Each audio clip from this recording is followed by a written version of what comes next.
Olá, seja muito bem-vindo ao Band Entrevista. 21 de setembro é o Dia Nacional de Conscientização da Pessoa com Alzheimer.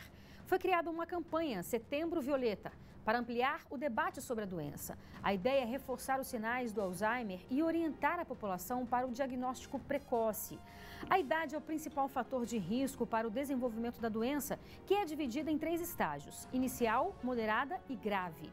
O primeiro sinal é a perda da memória recente. Com o avanço, vão aparecendo sintomas mais graves, como o esquecimento de fatos antigos e dificuldade para falar e realizar tarefas simples. O Alzheimer não tem cura, mas pode ser controlado. Estima-se que no mundo cerca de 35 milhões e meio de pessoas tenham a doença. Aqui no Brasil, cerca de 1 milhão e 200 casos. A maior parte ainda sem diagnóstico. E para conversar sobre este assunto, nós convidamos o neurologista, Dr. Lucas Cruz. Olá, doutor. Seja bem-vindo. Muito obrigada pela sua participação aqui, viu? Fique à vontade. Falar, portanto, hoje, né, que é comemorado o dia de conscientização, na verdade, né, da pessoa de Alzheimer. Existem ainda muitas dúvidas sobre a doença, doutor? Sim, com certeza. É uma doença ainda que existe bastante estigma com relação a ela, porque as pessoas têm muito medo com relação ao problema. E realmente é importante a importância dessa campanha, mais para esclarecimento mesmo da população, para entendimento maior da doença em si, para as pessoas, para os familiares que têm pacientes que têm essa doença, para ter um entendimento melhor dessa questão, até para diminuir também a questão do preconceito, às vezes, que existe em relação aos pacientes portadores da doença de Alzheimer. Sim. Quais são os principais sintomas da doença? Então, é uma doença, na verdade, que a gente chama de neurodegenerativa, né? Que ocorre uma degeneração progressiva dos neurônios. E o primeiro sintoma inicial, mais comum, é a perda, a gente chama de memória recente, memória episódica. O paciente tem dificuldade de adquirir novos conhecimentos ou lembrar de fatos recentes. Tipo, ontem, o que eu almocei ontem, é isso? O que eu fiz ontem, se eu caminhei, se eu não caminhei, o que foi que eu fiz, é isso? Isso. Uma característica é que no início a memória de longo prazo ela se mantém preservada. Então, fatos mais antigos ela mantém ainda na lembrança, mas fatos mais recentes ela começa a ter uma dificuldade. E é necessário que essa dificuldade também interfira nas atividades de vida diária. Então, o que a pessoa conseguia fazer anteriormente, ela não consegue, passa a ter mais dificuldade de fazer.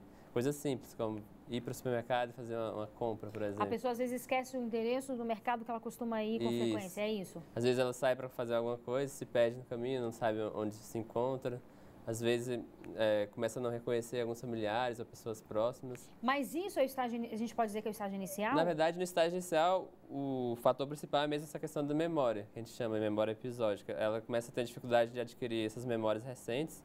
E uma coisa interessante é que os familiares também começam a perceber, as pessoas próximas. Não só ela tem essa dificuldade, mas como as pessoas que vivem, elas começam a comentar, você está mais esquecido do que o normal. Às vezes, quando a pessoa tem mais reserva, assim, que a gente chama reserva cognitiva, às vezes passa até despercebida essa fase mais leve. Então, a pessoa vai levando a vida, tem uma dificuldade ou outra, mas acaba que não é diagnosticado na fase inicial. Mas com o avanço da doença, o diagnóstico já começa a ficar mais preciso, mais fácil de reconhecer. E o diagnóstico precoce, ele é muito importante para o tratamento? Sim, é bastante importante porque, apesar do tratamento hoje em dia não ser possível ter uma cura, vamos dizer assim, a reversão do problema, é possível ter controle dos sintomas. Então, a gente consegue... Como se fosse estagnar um pouco, é isso? Isso, tentar adiar que o paciente chegue nas fases mais graves de uma forma mais rápida, vamos por assim dizer. É normal, no decorrer, assim, uma idade mais avançada, a pessoa que não tenha o Alzheimer necessariamente, mas que ela tenha uma perda de memória, é normal isso acontecer? Sim, normal não, porque o ideal mesmo é a gente chegar na fase mais avançada, sim, na terceira idade, a pessoa mais idosa, que ela tem uma vida teoricamente normal. A questão de ter esquecimentos ou não, às vezes até pessoas mais jovens podem ter. Mas tem muito. É bem comum. Mas o que a gente mais leva em conta é essa questão que eu falei do atrapalhar o que a pessoa faz normalmente, interferir na vida diária dela. A partir do momento que começa a ter uma interferência, a gente já começa a chamar a atenção. É necessário já procurar um médico, de preferência um neurologista, né, para realmente tentar identificar um diagnóstico mais preciso. Existem exames onde você de fato detecta a doença ou não? Então, na verdade, funciona da seguinte forma. O paciente chega até o médico com a queixa de memória inicialmente através da entrevista com o paciente, com os familiares, a gente tenta identificar se isso realmente procede, essa queixa, né? Porque muitas vezes, igual você falou, a pessoa tem a queixa de memória, mas é uma queixa subjetiva, vamos dizer assim, ela não tem nenhum problema, mas ela acha que tem, e não está afetando no dia a dia. A partir do momento que a gente identifica que realmente tem um problema, o familiar confirma, a gente identifica se já, o tempo, né, se tem um tempo já estabelecido e se isso interfere nas atividades de vida diária. A partir disso, a gente faz exames, a gente chama de exames, pode ser neuropsicológicos, alguns testes específicos de memória, que a gente identifique qual parte da memória está mais afetada. No caso do Alzheimer, o mais comum é a memória que eu falei no início, memória episódica, recente. Né? Memória de evocação, que a gente chama também. Quando a gente identifica isso nos testes, a gente parte para os exames complementares, exames de imagem e exames laboratoriais.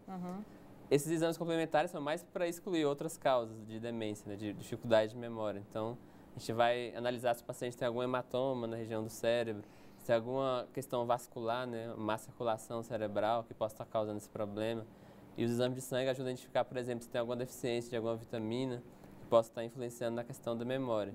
Quando a gente exclui todos esses fatores e os testes neuropsicológicos indicam que realmente o paciente tem uma dificuldade de memória, a gente pode dizer que ele tem uma demência de Alzheimer, uma doença de Alzheimer provável, que a gente fala, né? Mas aí já entra com o uso de medicamento? Sim, sim. Desde a fase inicial, a gente já tem indicação dos medicamentos específicos para controlar a doença. O chamado exercício da mente, por exemplo, você fazer palavras cruzadas, isso é interessante, é importante? Sim, sim, com certeza. Assim, os estudos mostram que as pessoas que têm um nível, vamos dizer assim, intelectual mais avançado, uma escolaridade maior, têm uma tendência a apresentar o problema de modo mais tardio, né? Na verdade, seria uma certa proteção. E quanto mais reserva cognitiva a gente tem, mais reserva intelectual, mais a gente vai ter, vamos dizer assim, um repertório para prevenir a doença. Por exemplo, uma pessoa que conhece uma variedade maior de palavras, se ela esquecer uma palavra, vai lembrar de um sinônimo, por exemplo. Então ela consegue manter essa parte por mais tempo, então é uma reserva cognitiva maior. E aí, nesse caso, leituras, então, pelo que você está falando, leituras, a própria palavra cruzada. Sim. Aprendizado de qualquer forma, a gente chama de atividades intelectuais. Aprender, sei lá, uma outra língua, né? Curso, uma língua nova, aprender alguma tarefa, até mesmo manual também ajuda. Então, essa questão de quanto mais reserva a gente ter cognitivo, melhor o prognóstico, vamos dizer assim, da doença no futuro. Bacana. É isso, a gente lembra que esse programa ele é gravado, mas você também pode participar com comentários e sugestões de entrevistas. Anote o nosso telefone 99976-9204. E agora a gente faz um breve intervalo, é bem rápido, não sai daí, eu espero você.